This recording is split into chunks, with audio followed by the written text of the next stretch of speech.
Hello everybody, welcome back to my channel. Today we're going to take a look at this Citizen Asia limited edition piece. What I have here is the Pepsi version. There are several colors and version and each is only limited to 1000 pieces with some limited to 500 like the Malaysia and Singapore version as well as the special Thailand version. So I've actually did an unboxing video for this piece.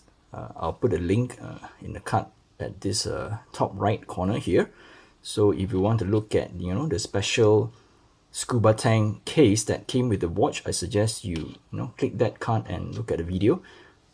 So with that said, I also mentioned that I did not like the original strap that much because it is kind of too stiff, and actually it is also quite long for my small wrist. So I have actually put this on a NATO strap. I think it looks quite nice because the color is quite matching. You have the black, you have white, you have blue, red, So without further ado, let's get straight into the watch dimensions. This watch has a diameter of 42 millimeters. It has a thickness of 12.5 millimeters. The lug tip to lug tip, it's about 47 millimeters. It has a 20 millimeters lug width. Okay.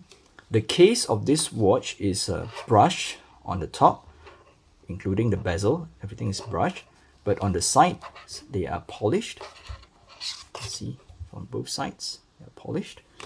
It has a 60-click unidirectional bezel.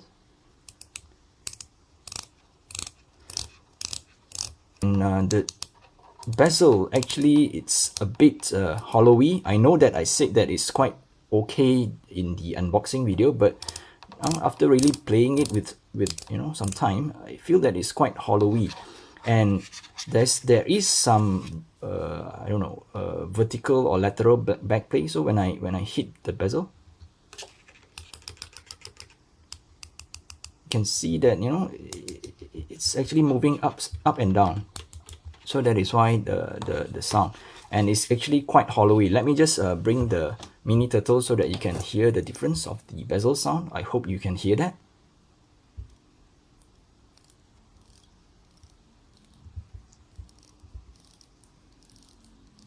Of course, the turtle is a 120-click unidirectional bezel, but this one, it really is quite loud and it's quite hollowy. And of course, the back play is not terrible because it is a 60-click bezel, but the lateral play does bugs me or annoys me a little bit. The crown of this watch is at the 8 o'clock position, so that is why it's called the lefty. So this is similar to the original NY0040 version. It has the crown at the 4 o'clock position as well.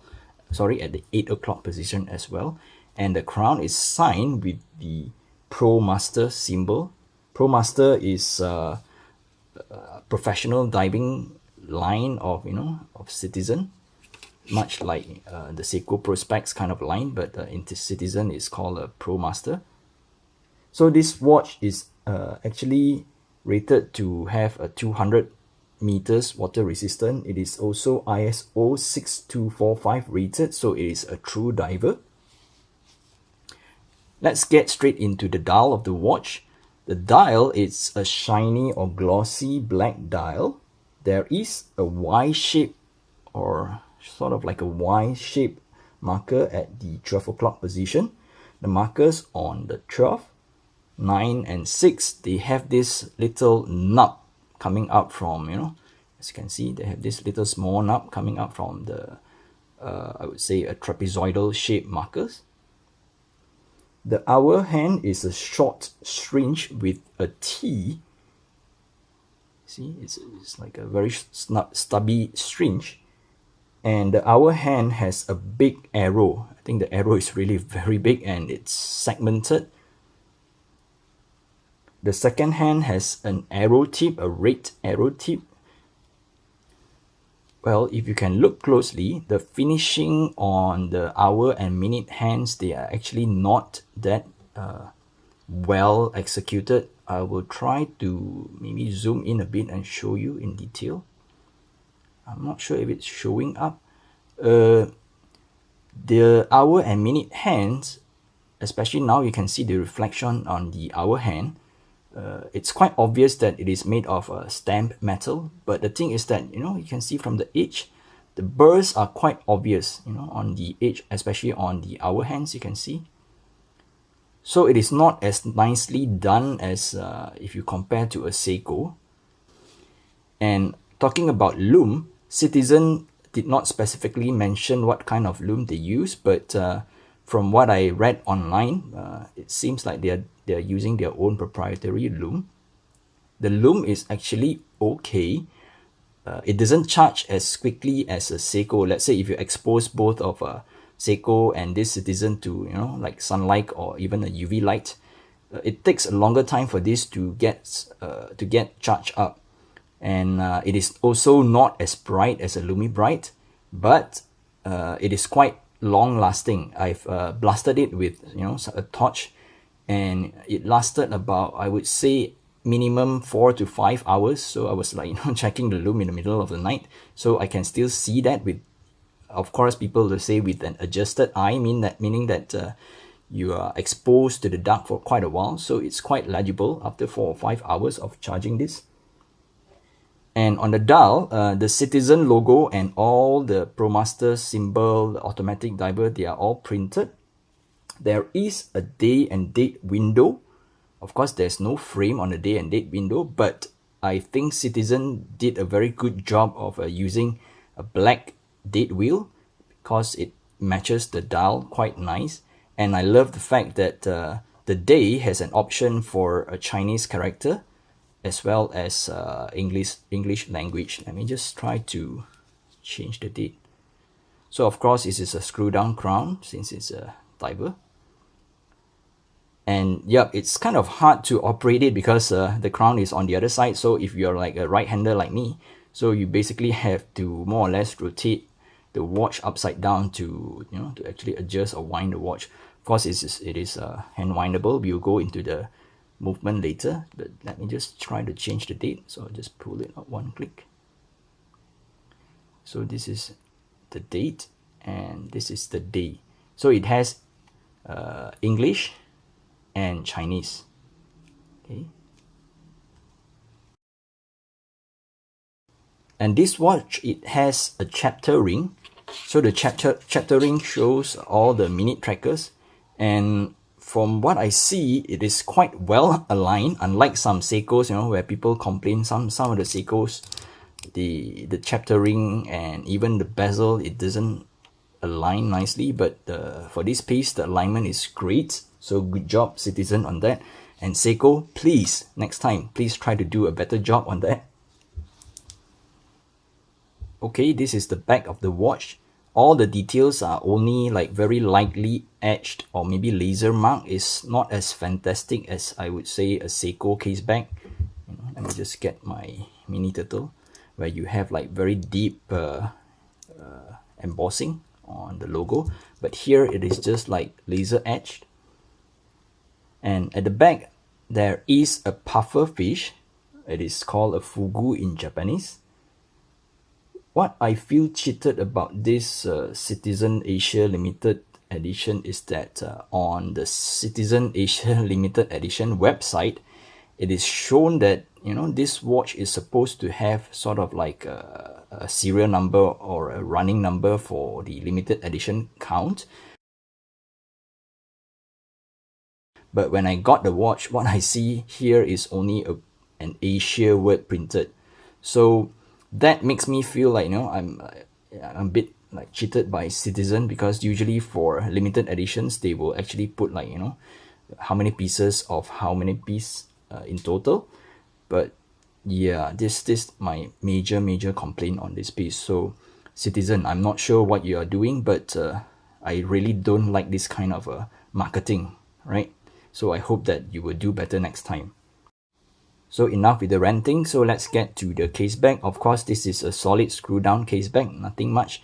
And the back of the watch is all highly polished. Okay, and let's get straight into the movement. So this piece, it is also engraved here, is powered by a Miyota 82 NY0088-11E movement. It is hand windable, but it is not hackable. Okay, so it is hand windable. Let me just unscrew this. It's hand windable. Okay, it is not hackable. So when I pull out the crown all the way to adjust the time, the second hand does not stop.